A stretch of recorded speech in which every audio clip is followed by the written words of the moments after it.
switch the mic on first. I was just testing there.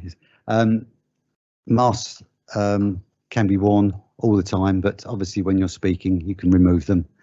But it's optional in that respect. But if you are going to get up and leave the room or for any reason, please put your masks back on. Thank you. I'd like to welcome everybody to the full council meeting, including members, officers, and any members of the public who may be attending remotely. You can leave your mask on during the meeting. COVID case rates in the borough continue to be a major concern, with the 7-day rate last week above 400 cases per 100,000 people. I therefore expect all members present will have had a negative result on a lateral flow or PCR test before attending tonight, and that all members will wear face masks at all times unless speaking.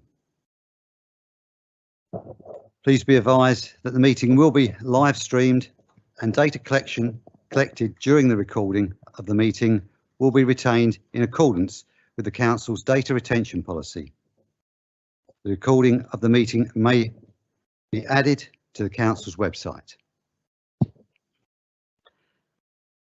The following staff are in attendance: Chief Executive, Monitoring Officer, Section 151 Officer, Contentious Team Leader, Head of Housing and Community Services, Licensing Officer, Democratic Services.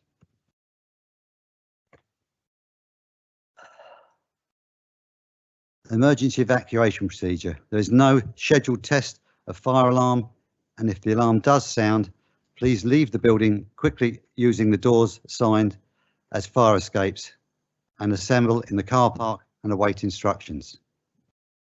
If there is anyone in attendance that might require assistance in evacuating the building, please make themselves known. Noted, Bill. Thank you. Apologies for absence.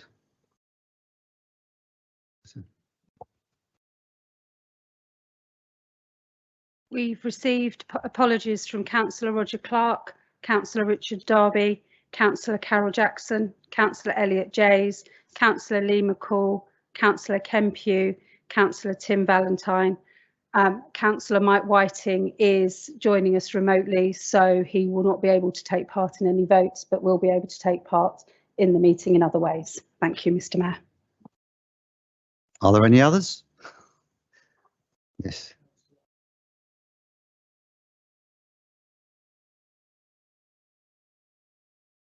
Okay, we'll make a note of that. Thank you. Thank you. Agenda item 3.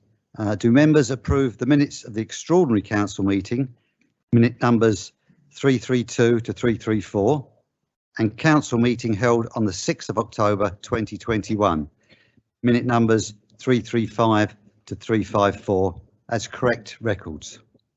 All agreed? Thank you. Agenda item 4, declarations of interest. Do members have any interest to declare?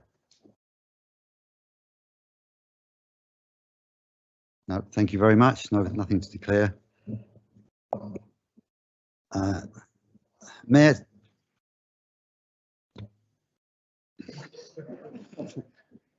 I do like the introduction. Thank you very much. Yeah. Mayor's announcements. Before I do my announcements, I would like to ask the leader of the council to say a few words about the sad loss of Nigel Alexander. Yeah, I would like us to note the sad loss of Nigel. He was a fantastic servant of this council. He was the sort of person who seemed to get enormous joy out of helping you, which is not true of everyone, is it? He was incredibly kind and generous, and actually gave more to Swale Borough Council than he was contracted to do. A number of us stood outside Swale House last Friday morning as his funeral car went by. I think there was about 60 officers and members and I know a number of members actually attended the funeral, for which I'm very grateful. So, Mr. Mayor, I wonder whether we could have a minute's silence for Nigel. Okay, members, we will have a minute's silence starting from now. Thank you.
Okay, now back to my list of engagements for the last few months. It's been quite a while since I've been able to relate back to you what I've actually been doing for a living, and obviously during lockdown very little was happening. Now it's come back with a vengeance, which is great. Since sort of mid-June I've had 28 events to attend. I will quickly run through them just to show you the variety of attendances or events that myself and the Mayoress attended, and it is, I must say, it is really lovely to get back out there to meet the people on behalf of Swale. So the first one was South East Reserve Forces Cadets Association, and that was a Zoom meeting. That was a lovely meeting. That was. Launch the Health and Wellbeing BAME Women's Experiences of COVID, hosted by Diversity House. The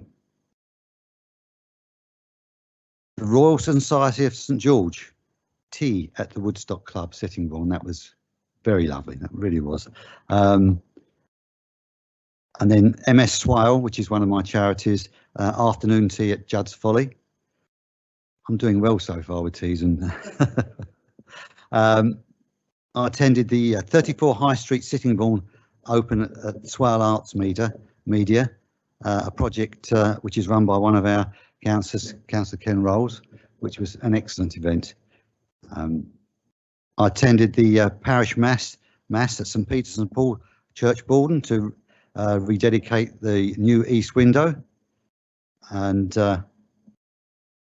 also attended the Historical Research Group Sittingbourne at the Hub, the Forum Sittingbourne, to see the award of the Queen's Award for Voluntary Services given by the Lord Lieutenant of Kent, Lady Colgrane. And that was an excellent service. That was really was nice to be attending that. I attended the Mayor of Maidstone's charity cruise on the River Medway and guided tour of Allington Castle. If you ever get the chance to tour the castle, it is excellent. It really is. I attended the licensing of the Reverend David Ridley at St Michael's Church, High Street, Sittingbourne. We attended, mustn't forget the Lady Mayoress and Madam Mayoress, at MS Swale Charity Barbecue at Tenham. Attended something strange, I thought, but excellent. It was the Boxing for Parkinson's event at Beachfield Park, adjacent to Sheppey FM Media Centre, Sheerness. It sounds crazy, but it does work. They don't literally box, they spar. So there's no physical contact in that one. It was an excellent demonstration there. I attended the Swale Migration Dissemination event at 34 High Street to view the pop-up exhibition regarding 250 years of migration stories and objects across Swale. We then attended the dissemination of Swell migration stories and articles over the past 250 years held at the Avenue Theatre. I attended the MS Swell garden party, which was lovely. Attended the quiz evening at Woodstock Club on behalf of the Royal Society of St George. We attended Diversity House adult bike event held at Milton Creek, Sittingbourne, and I'm sure you both, myself and the mayoress, took our bikes along and joined in that one. Where do we get to? Okay, yeah, the 17th annual AGM of the Citizens Advice at Judd's Folly, Faversham, which I'm a trustee of, and that was excellent to attend. The Swell Youth Forum in Chambers here. The Swell Friends of Earth, Swell Big Green Week exhibition at the Town Hall, Faversham.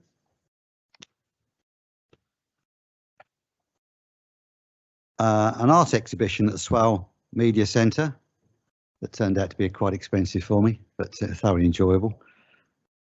Attended the Diversity House Family Festival Day held at the ISB House, Sittingbourne, and a lovely one at Newington, which was the unveiling of the Roman Temple, Watling Drive, Newington, hosted by Permission's Homes.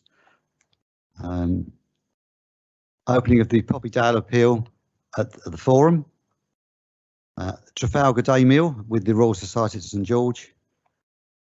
And the charity dog show.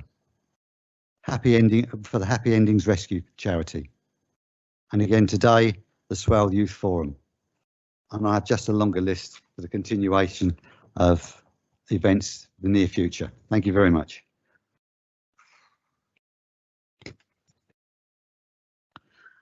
Item agenda 6, leader statement. I will ask the leader to read his statement, and then I will ask the leader of the opposition to respond in the usual way. Following that, I will invite members to respond to the leader's statement. Members invited to speak will have 3 minutes. This item has an overall time limit of 30 minutes to ensure broad fairness. I will try to invite responses from members of administration and opposition groups in roughly equal numbers. This may mean that I deviate from the order in which members have indicated a wish to speak. And can I please remind members that responses must be responses to the issues raised in the leader's statement. I would like to invite Councillor Truelove to give a verbal statement. Thank you. Thank you, Mr. Mayor. I indicated at the extraordinary scrutiny meeting on the 21st of October that I would use this statement to reflect on the significance for all of us involved in politics of the dreadful murder of the MP for Southend West, Sir David Amess, the previous Friday. Since then, I notice a motion has been put to this council, so I've edited down some of the things I wanted to say. Violent attacks on elected representatives have become too commonplace. Nobody should pretend that all has been well-meaning bliss in the past. In 1841, you'll recall, Parliament spent much time debating the violent intimidation and bribery of that year's elections. However, there has been a transparent increase in toxicity in the last decade in this country. There's nothing disrespectful about saying to opponents, I profoundly disagree with your point of view. These are my reasons, and here is the evidence to back up my point of view.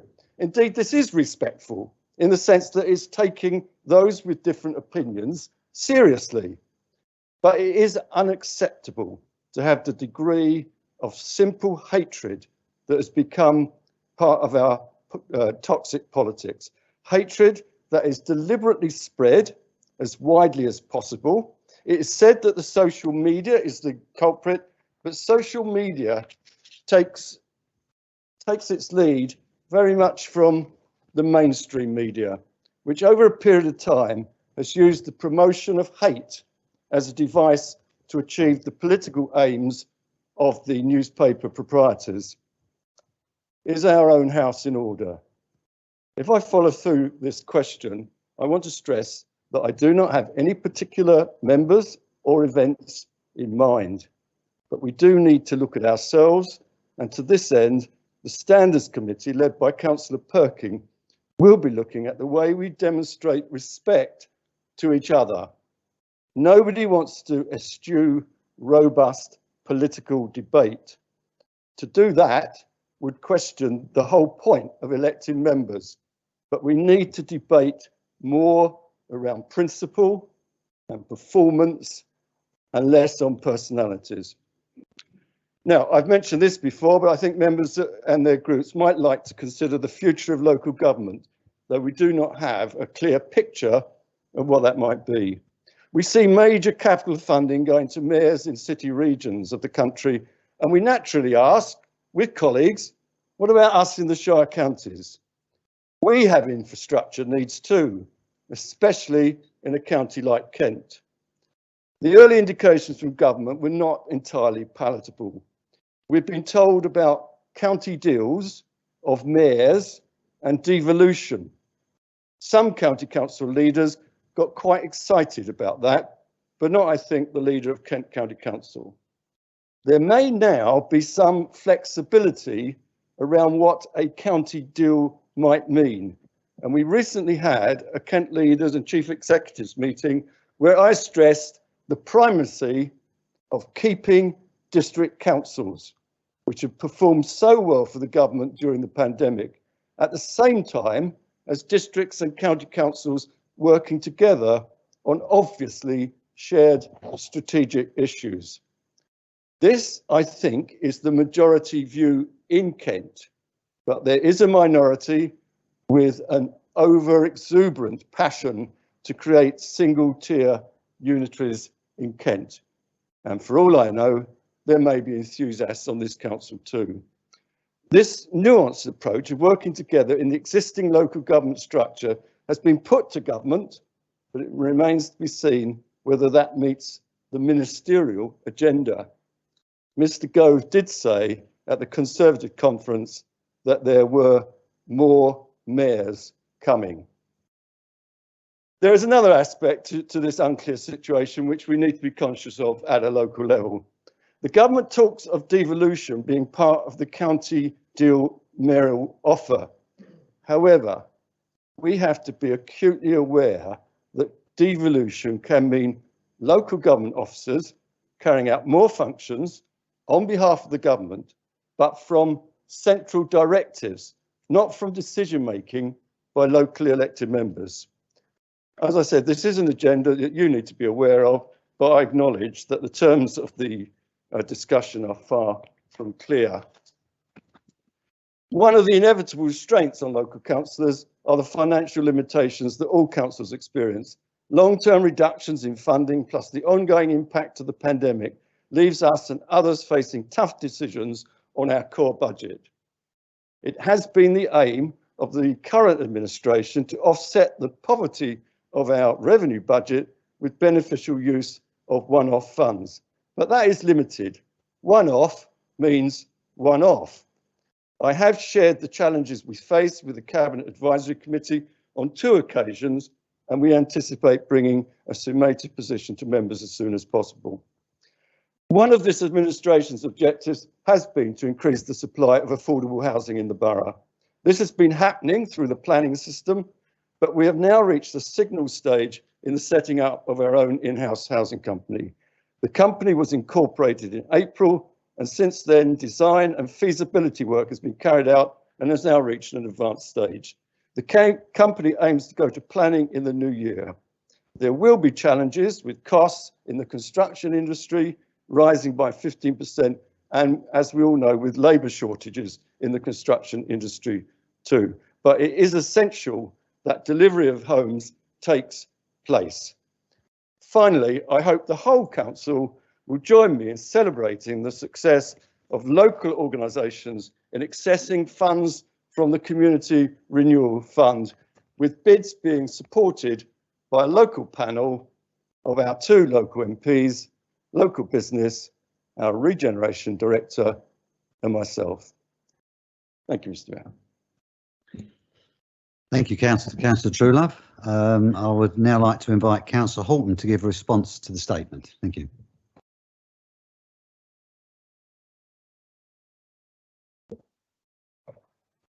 Thank you, Mr. Mayor, and Can I take the opportunity to thank the leader for his statement and for extending to me the courtesy of allowing me sight of it before he made it this evening. I'm going to respond in reverse order and join with him congratulating the success of local organisations in accessing funds from the Community Renewal Fund.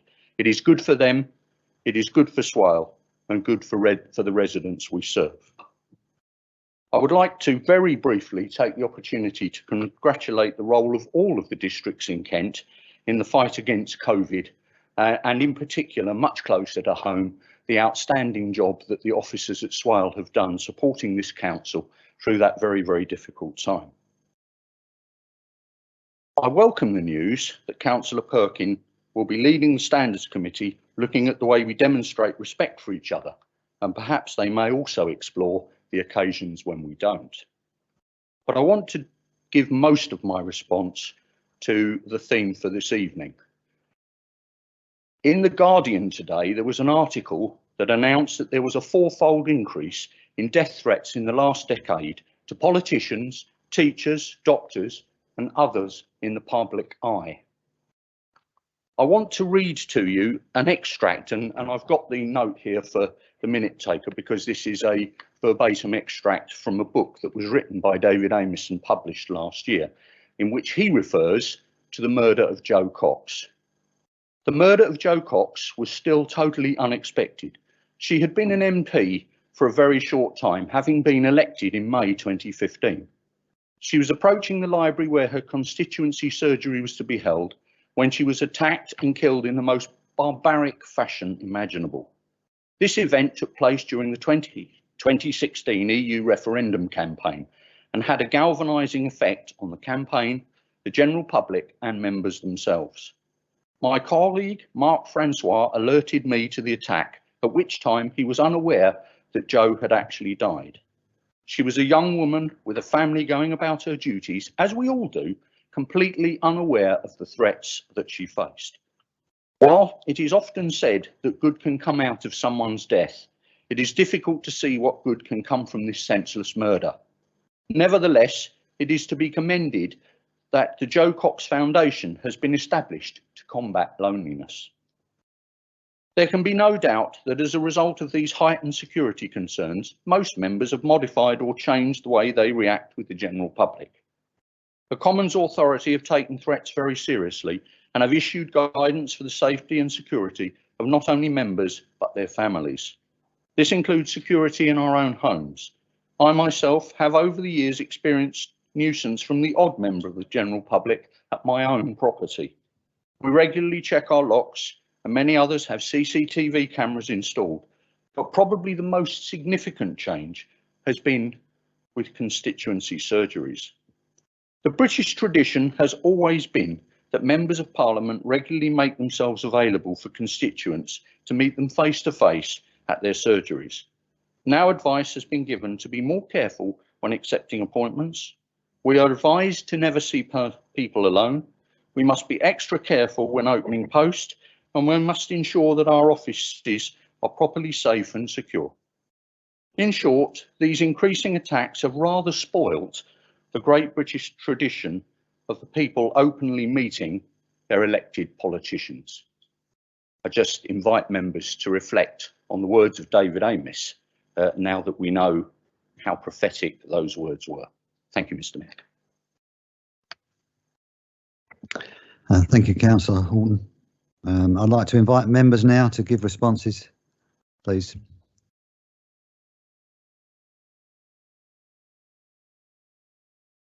Councillor Baldock. Thank you, Mr. Mayor. It's very brief, but as of today, we have 2 opposition groups in the chamber on the council. I was wondering if thought could be given to allowing the leader of the Independent Firsts to give an official response at future meetings. Thank you.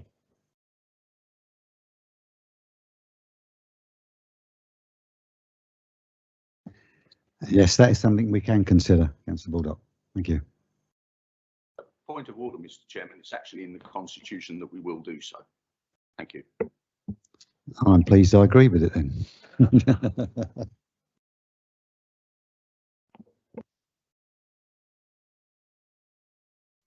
Are there any other questions from members?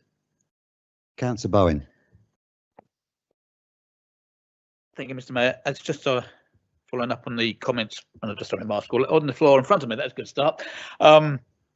Totally agree with the comments, and I think whilst we do not attack physically each other, or I hope it's never do, it has been done in other places, we do have a responsibility at times, each and every one of us, on the fact that our words can produce results which are not desirable. We can stoke the fires of hatred in what we say, not what we do. And again, I think members, taking on what Councillor Horton said, should, and I hold myself to this as well, because nobody is perfect, but we all should stop and think for a little bit of the implications of what we say as well as what we do. Thank you, Mr. Mayor. Thank you. Thank you, Councillor Bowen. Councillor Simmons, please. Thank you, Mr. Mayor. Thank you, Mr. Mayor. I'd like to just ask the leader a question about, he was talking about the future of local government in Kent. And this is a discussion which has been going on for probably at least the last decade, if not since 1975, the year after the last local government reorganisation. I wonder whether the leader would say something about in which direction he thinks Swale naturally looks. We obviously aren't going to look north because that would be a bit wet. Does Swale look east towards East Kent? Does it look west towards Medway? Or does it look south towards Maidstone? Just as a matter of interest. I mean, I think my view would be we need to keep an open mind as to see what offers, if any, are on the table. But I'd just be interested in his view. Thank you, Mr. Mayor. Thank you, Councillor Simmons. Councillor Harrison, please. Thank you, Mr. Mayor. That was very prophetic, Councillor Horton, and I hesitate to speak after it, but needs must. I wanted to speak because I was very interested in what happened in 1841, actually. Perhaps we could be enlightened. As far as the local government review is concerned, I was here when this was done quite extensively, Councillor Simmons, and Swale Borough Council had a majority member decision, a majority business decision, and a majority resident decision. This is across the whole of Swale, that Swale should be a unitary authority. We were the only borough stroke district in Kent which had the 50% plus on the 3 areas where we had to have the 50% plus. And what happened was the Commission recommended nobody becomes a unitary authority. Unfortunately, Kent County Council had gone from blue at that time, so the commissioners were sent back down by the lady who must be obeyed and told to come up with proposals for a unitary authority which covered Gillingham, Chatham, etc. So it was nothing to do with formulas or anything else. It was purely politics. I've still got the report, the final report. I think it was totally out of order. If it's about what's best for the areas, it should be the areas that decide, and not somebody up there deciding that it's politically expedient to siphon off certain boroughs and districts from the county council because, God forbid, for once in the 100-year history, it had gone from blue. Anyway, back to the start, Mr. Mayor. I would like to know what happened in 1841. Thank you. Thank you, Councillor Harrison. Are there any more questions from members? Thank you. And now I'd like to invite Councillor Truelove to respond to the members' comments. Thank you. Thank you very much. I'm not sure that all members are as interested in 1841 election as perhaps Councillor Harrison is, but just to say there was no secret ballot then, as you would know, and so there was mass bullying, mobs, intimidation, bribery on a very high scale. So inevitably the Conservatives won.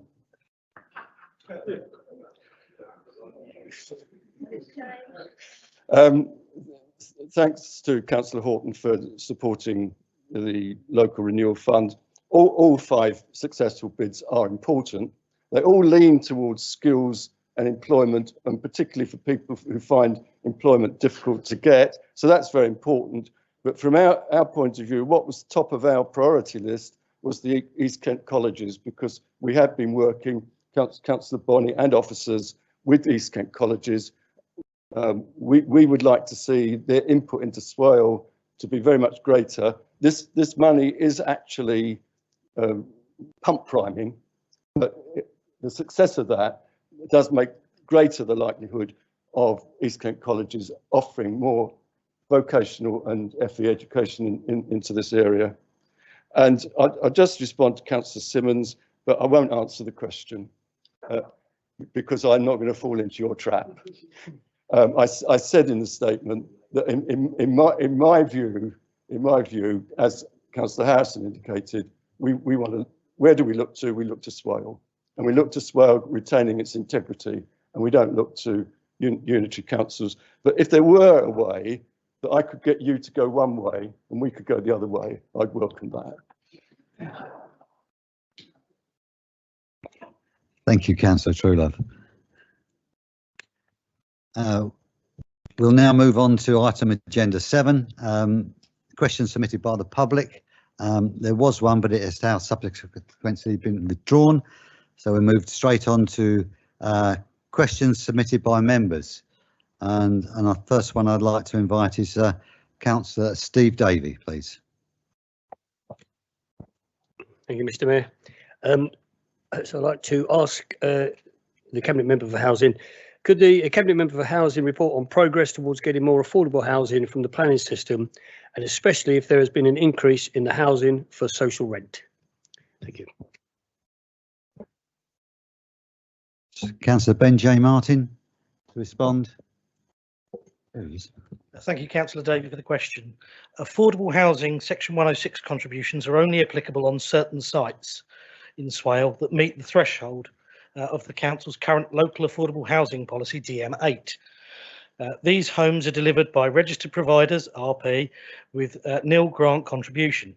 Additional affordable homes, including social rented housing, has been secured and is being delivered across different sites using Homes England Strategic Partnership Funding, HESP, the Affordable Homes Programme, AHP, and RP Recycled Grant Funding. That's the technical bit out of the way. Since May 2019 up until the end of September 2021, 493 new affordable dwellings have been provided in the borough, of which 220 have been affordable rent tenure, a further 88 are social rent, and 185 are shared ownership. Further delivery of social rented housing is expected to continue across the borough as part of 581 new affordable homes in the pipeline on sites across Swale, including in Faversham, Sittingbourne, Halfway and the Villages. In the previous 4-year period to May 2019, there were 412 new affordable dwellings provided and no new social rent homes. In short, in 2.5 years, the council has delivered more new affordable homes than have been delivered in the previous 4 years, with more on the way. And big thanks for that go to the council's affordable housing manager, Rebecca Walker, for all her tireless work, securing the right mix and volume of affordable housing from both Section 106 planning and from RPs utilising grant funding here in Swale.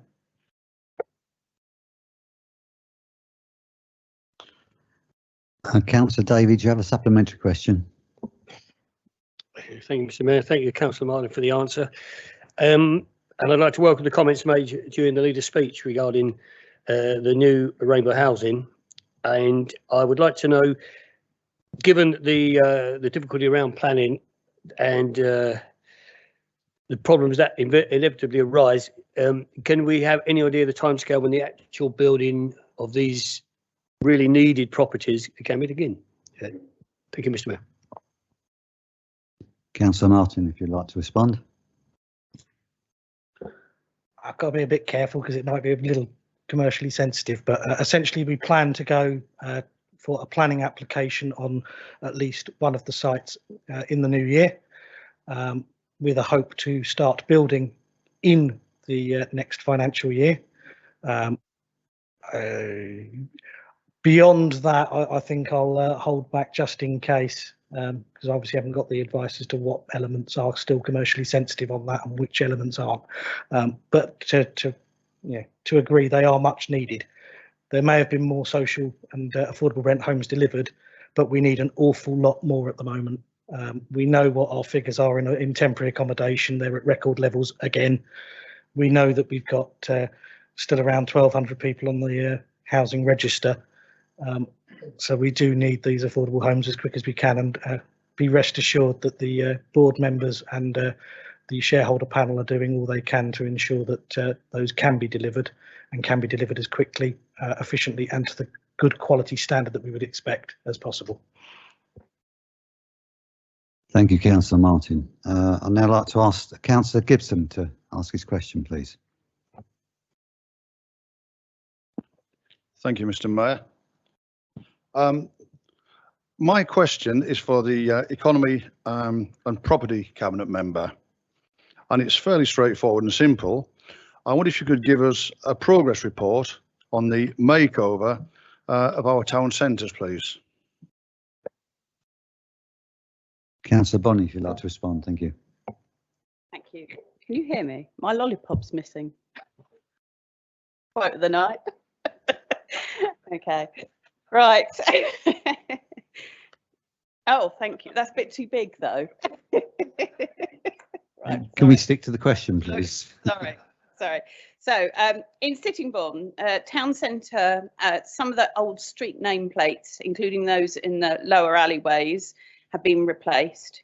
Changes and improvements have been made to wayfinding, including the removal of outdated and unnecessary wayfinding signage, a declutter of unnecessary street furniture, including the relocation of a notice board and cycle hoops near the Bargeman Monument, and removal and relocation of bollards has taken place. The existing chalk artwork in alleyways leading from the lower end of the High Street has been refreshed, and the replacement of all the old artwork in Hanson Alley has taken place, recognising Sittingbourne's barge history. The painting of street furniture is currently underway. That's the lower half has been painted to date. And further artwork and murals, landscaping of Central Avenue, the reconstruction of St Michael's Church flint stone wall, and the creation of a footpath to improve flow from the Forum car park to Bourne Place are all being progressed. In Sheerness Town Centre, work has begun on the restoration of the clock tower following its removal on the 30th September. Street furniture painting in the High Street and the Broadway has been completed. All town centre benches have been refurbished and 12 sustainable planters introduced, and replacement and realignment of bollards and cycle hoops has taken place. The improvement works around the clock tower, including new uplighters, are planned to coincide with the reinstallation of the clock tower, and the capital projects team are working with KCC to replace remaining defective lamp column doors and the yellow sign at the end of the High Street. In Faversham Town Centre, a consultant has been procured to undertake a review of the existing wayfinding infrastructure, alongside the design of new signage. A contractor is in place to deliver improvement works to the Forbes Road underpass. The start date has been put back by KCC due to the works being undertaken on the A2 by the school. Bench refurbishment works are planned along with landscaping work and street furniture painting works in Cross Lane and the capital projects team are working with KCC to introduce additional drop curbs around the town centre for accessibility. Following the informal consultation for the permanent town centre road closures in all 3 towns, work is currently underway and being progressed with a consultant on the second stage to develop options and proposals specifically for Faversham. Thank you, Councillor Bonny. Councillor, I've forgotten your name now, Gibson. It's only me. Thank you, Mr. Mayor, and thank you, Councillor Bonny, for that very thorough update that you've given us. I do have a supplementary question, and I just wondered whether you could give some kind of indication of future events planned in those town centre areas. Well, big news, Santa's post train stops here. So actually, yes, on a serious note, I would encourage residents, and also we're trying to include businesses into this event. It's using Welcome Back funding. It's an event where we're going to have a large train in the 3 town centres. It will be stopping in the various town centres around the borough. So we're working with the various different Christmas event organisers in Swale. So in Citybourne High Street, the train will be here. So Santa's train will be here on the 20th of November, date for your diary. In Faversham, it's the 27th of November, and Beachfields Park in Sheerness on the 4th of December. And it's a great opportunity. It's trying to find a way to hold an event, bearing in mind we have COVID, etc. But to have an event, do something that would create interest and footfall to our town centres. So I would encourage that you support this and encourage businesses and community groups to take part. So thank you very much. Thank you, and thank you, Mr. Mayor. Thank you, Councillor Bonny. Moving on now to ask Councillor Tony Winklis to ask his question, please. Thank you, Mr. Mayor. Can the leader of the council tell me how the council's application for the government's Levelling Up funding is progressing, please? Councillor Truelove, please.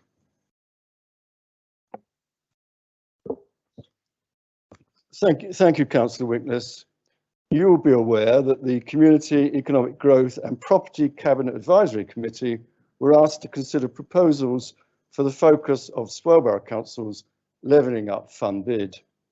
These have been assessed for fit with government's fund criteria, and a member and officer scoping group has been established. This group met earlier in the year with a focus on the Isle of Sheppey, and I personally am fully committed to that being our priority area for our bid, given the relative levels of deprivation experienced in parts of the Isle of Sheppey. It is these that make it right to focus our bid on an area that has for too long been overlooked, and which will therefore secure our bid's strong position in the eyes of the government. You may recall that each Member of Parliament is able to formally support one bid. I'm pleased to note that we are in contact with Gordon Henderson with regard to Swale's application. The member and officer group will continue to meet to steer the bid's development. We're taking a partnership approach to Levelling Up Fund, looking to develop a project that will benefit multiple residents in multiple ways. Once initial conversations have progressed, we will share emerging plans and priorities and embark upon a period of consultation. I'm pleased to let you know today that our plans centre around the regeneration of the Beachfields area, and will bring new cultural, tourist, outdoor leisure and civic facilities, boosting pride in this much loved part of Sheerness, meeting the council's priorities of health, well-being, good quality homes and skills. We will be consulting with local businesses, community groups and residents as part of the bid process. We have recently received a capacity funding grant of 125,000 to develop our bid, and we will spend this exploring our plans to maximise chances of success. I'm pleased to remind members that Swale is a high priority area for levelling up investment, and I understand from round one outcomes that this indicates roughly a 1 in 2 to 1 in 3 chance of success. Even if this bid is not successful on this occasion, we will have prepared a robust case for investment, which we know will appeal to a range of funders. We know from the recent budget that the Levelling Up Fund Round 2 will open in spring 2022, which is when Swale's bid will be submitted. Levelling Up funds available across all rounds total 4.8 billion, and with approximately 1.7 billion allocated in round 1, there's still much to play for. Individual bids can be up to £20 million per place, and we intend to be very close to this ceiling with our application. Thank you, Councillor Truelove. Councillor Winkles, do you have a supplementary question? I do. I thank the leader for his reply. In connection with the island, how do you think the follow-up plan fits into the Sheerness plan on the overall money that's on the table?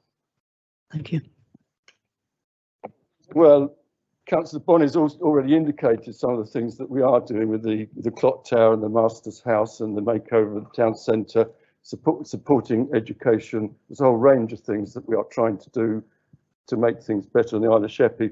But just to say, coincidentally, at the same time as we were considering where the Levelling Up bid should go, we also had the town centre task force wanted to come to Swale. The initial thinking was it would come to Sittingbourne, but we asked them to go to Sheerness, and it fits in very neatly with what we are trying to do with the Levelling Up. There's lots of advice coming back from that visit, but two things stick out for me. One is their emphasis on involving local people, and we're carrying that forward into the Levelling Up process. And above all, encouraging a local identity and local pride, which is something we've talked about before. I've talked to people in Sheerness, and there is a real passion to revive that seashore area that we're going to work on, and to return Sheerness to being a place that people really want to visit. And with the increase in staycation and people making more visits domestically, I think that is a real objective. So really, we want to make it that if somebody comes to Sheerness and they go on the beach, if at some point they really want to do something else, there's something else to do of a high quality, and that's what we're aiming to do. Thank you. Thank you for your reply. Thank you. I'd now like to ask Councillor Anne Hampshire to ask her question, please. Thank you, Mr. Mayor. My question is for the Cabinet Member for Planning. Can the Cabinet Member for Planning confirm that his revised local plan would include a commitment to creating access for my residents in Great East Hall to the A2 Firestones Farm? Thank you. Councillor Baldock, if you can reply, please. Thank the councillor for her question. However, as the question refers to my revised local plan, and as I don't personally have a revised local plan, only the council has one, the question is sadly unanswerable.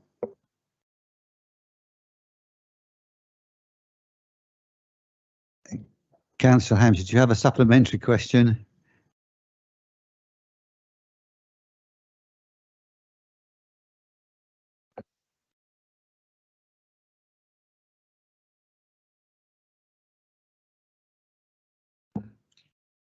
Okay, we'll move on to the next question from Councillor Oliver Aiken, please.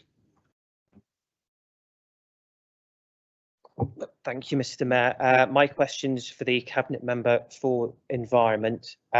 Abandoned vehicles are a large problem on Sheppey, particularly Sheerness. What action is Swale taking against the vehicles abandoned, and what actions are being taken to prevent vehicles being abandoned on council property, such as car parks? Councillor Saunders, please.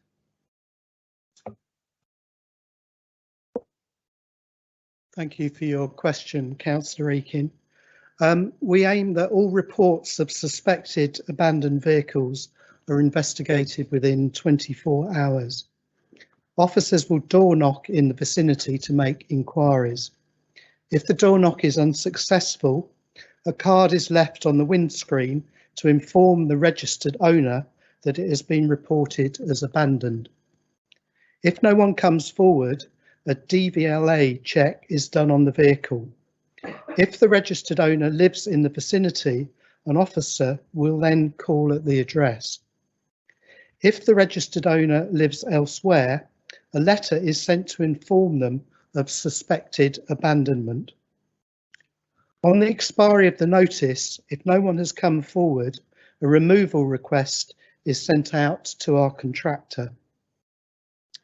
Where it is contested by the registered owner, we do have other enforcement powers, but these often take time to go through the relevant court processes. We are aware of a number of vehicles in Sheerness, but cannot comment publicly on investigations which are open. Thank you. Councillor Eakin, do you have a supplementary? Yeah, I did, but you've answered it, so thank you for the response. Thank you very much, members. We'll now move on to agenda item number 9, a motion regarding the condolences to Sir David Amis, MP, and the safety of all politicians.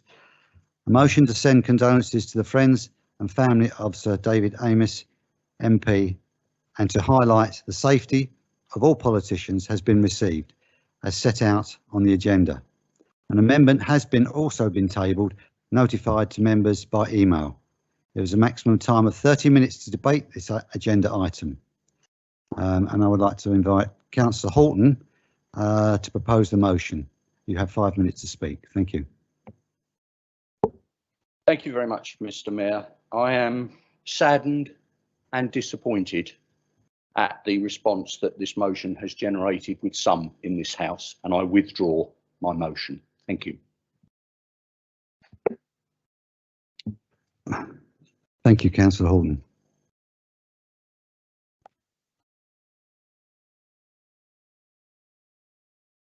Thank you. We now move on to the next agenda item, which is agenda item 10, Statement of Principles under the Gaming Act 2005. I invite Councillor Palmer to introduce the report and propose the recommendations. Gambling Act. Did I say Gaming Act? I apologise. Gambling Act. Thank you, Mr. Mayor. The Gambling Act 2005 requires local authorities to adopt a statement of principles in order for them to discharge their functions under the Act. In order to satisfy our responsibilities, the statement of principles must be published by no later than 31st of January 2022. A draft statement was presented to the Licensing Act 2003 Committee in July 2021 for approval for public consultation, and then again in September 2021 for members to recommend formal adoption by the Council, which they did. Members will note that despite the widespread consultation, no responses were received, which may be because the licensing team used the template as recommended by the Gambling Commission, which therefore satisfied operators and the general public. The Gambling Commission's guidance that accompanies all the 2005 Act recommends that local authorities adopt a local area profile to identify areas within their boundaries most likely to be affected by gambling related harm. A local area profile is not a mandatory requirement, but it is recognised that there are significant benefits in having a better awareness of gambling related risks. It would be beneficial for Swale to have a local area profile, sometimes referred to as a LAP. A draft local area profile to the Licence Committee in February 2020 for approval to go to public consultation. However, due to the pandemic, this matter was put on hold. With the necessity to publish the statement of principles, it seemed the right time to restart the process of adopting the local area profile which could be published as an appendix to the statement of principles. The reason the local area profile being an appendix is that it allows for it to be updated at regular intervals without the necessity to consult on the whole statement of principles. The local area profile was presented to the licensing committee as previously described, and members again recommended formal adoption by the council. Members may observe that the information contained in the local area profile could do with some updating to current figures, and it is in the intention to do so between now and January 22, although the content of the local area profile will remain the same. It is the intention of the council to revisit the local area profile within the next 18 months when more data is likely to be available and where the effects of the pandemic has had on gambling and gambling related harm will be apparent. Members are therefore requested to formally adopt the statement of principles and the local area profile. Thank you. Thank you, Councillor Palmer. And I'd like to invite Councillor Baldock to second and ask whether he wishes to speak now or reserve his rights. I'll second and reserve my right. Thank you, Mr. Mayor. Thank you, Councillor Baldock. Can I now please ask Councillor Horton, would you like to speak on the recommendations? Thank you, Mr. Mayor, but I wondered whether the leader had anything he wanted to say before I did. Thanks for the courtesy, but the answer is no. Thank you, Mr. Mayor, and thank you, Leader. This is a very detailed, very well thought through draft statement of principles, the Gambling Act 2005, prepared very well by Christina Hills under the guidance of Charlotte Hudson. They are both excellent officers. It has then been through the committee and been found to be sound, and I commend it to this chamber. Thank you, Mr. Mayor. Thank you, Councillor Horton. I would like to open up the debate for member to speak on the recommendations. Councillor Henderson.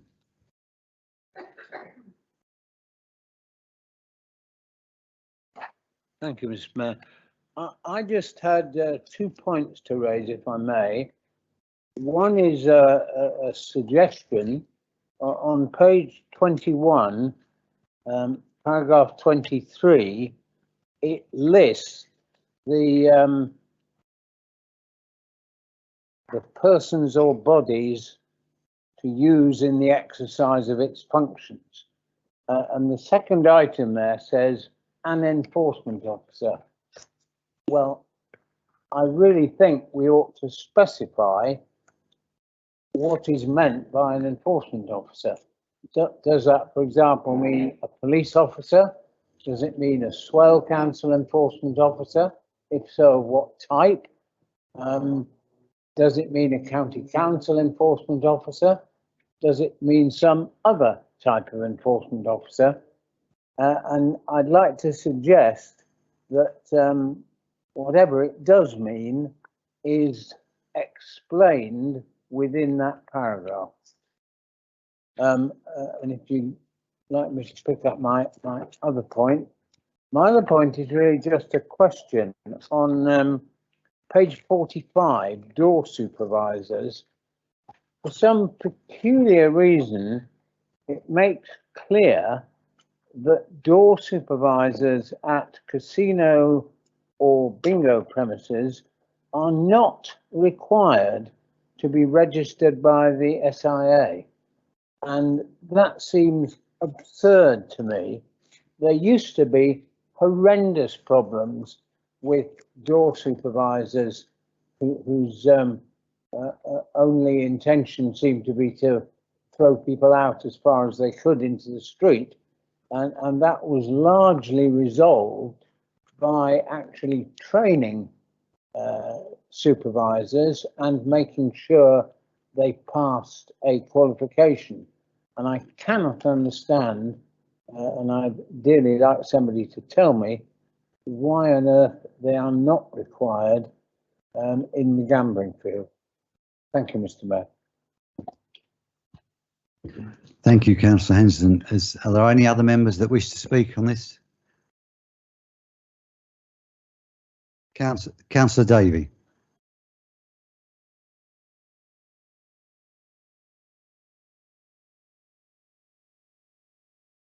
No, go on. My decision. Yes, thank you, Mr. Mayor. It's just something I noticed, and I assume it's just a typo and will be corrected. Page 23, where they're quoting the Human Rights Act.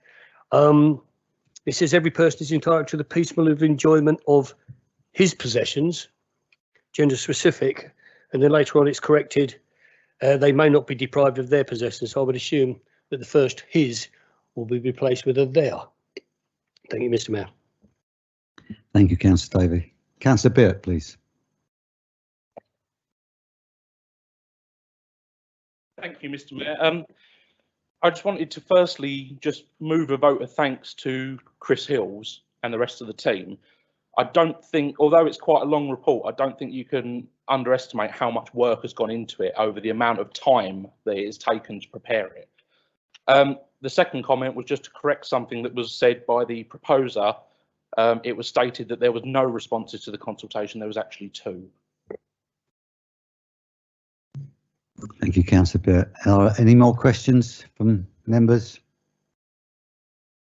Thank you. Councillor Henderson, can you turn your microphone off, please? Okay. Councillor Baldock, you now have the right to speak. I'd like to thank members' contributions, which I will be leaving to the mover of a motion to address. And I'm quite sure we are all greatly edified by the fact that we had to correct the move of a motion and say that there were 2 replies and not 0. I'm sure that will all have a dramatic influence on how you vote. Thank you, Councillor Baldock. And Councillor Palmer, would you like to sum up, please? Yes, thank you. I think Councillor Beart is right. There is a lot of hard work that's been done by the team. Oh yeah, sorry. I better take this off. But thank you. Yes, there is a lot of hard work, but to come back to Councillor Henderson points on page 21, what type of enforcement officer? It would be one of the licensing team enforcement officer, but I will ask them to make that sure that that is clear.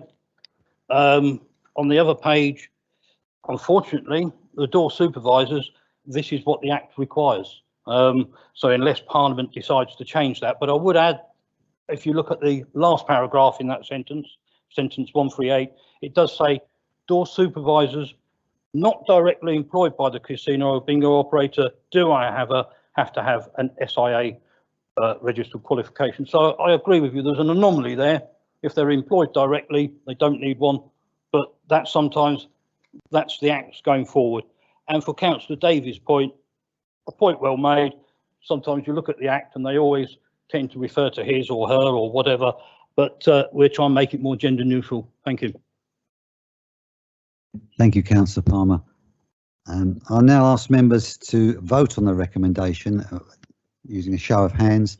So I will ask all those in favour of the recommendation, please raise your hands.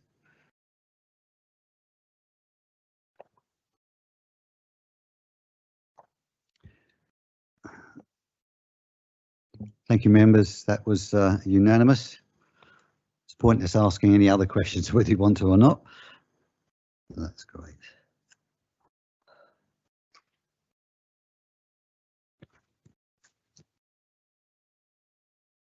Agenda item 11, allocation of committee seats. Please can members confirm they have received appendices 2 and 3 as follow papers. Yes, thank you. Any amendments? We have to make any amendments. Good. I invite Councillor Truelove, please. Well, hang on.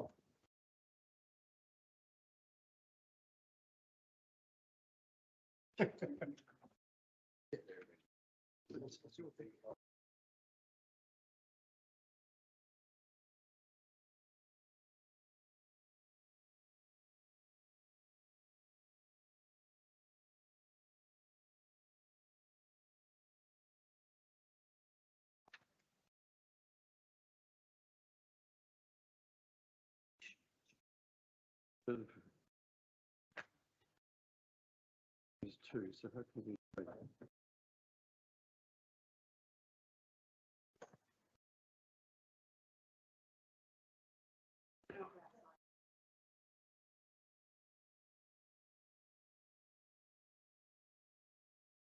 Was that the only change? Thank you, Councillor Truelove. Well, as you've been told, you've all had the papers. I do have to make one amendment in the membership of committees. The General Licensing Committee, Swale Independence Alliance, there's Councillor Carnell is there, but there's a chap called vacant, and he hasn't been elected yet. So we'll have Councillor Richard Palmer there. But having said all that, can I ask you to agree the three recommendations in the agenda report? Agreed.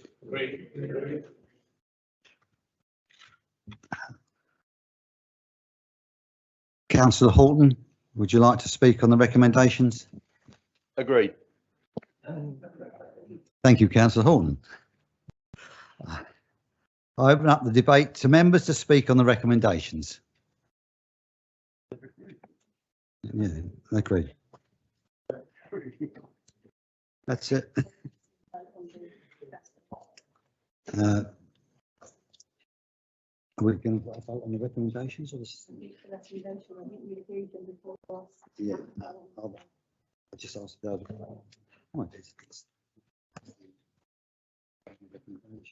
Yeah, and then all goes. Done. So we've only got to go to. I agree with you there, but not according to my programme. It doesn't. I was just confirming that what is written is not always right. Agenda item 12, recommendations for approval. The next item is the agreement of minute number 401 from the Audit Committee held on the 26th of October 2021. All agreed? Agreed. Great, thank you. 10 past 8, not too bad. Thank you, members. Here endeth the council meeting. Thank you.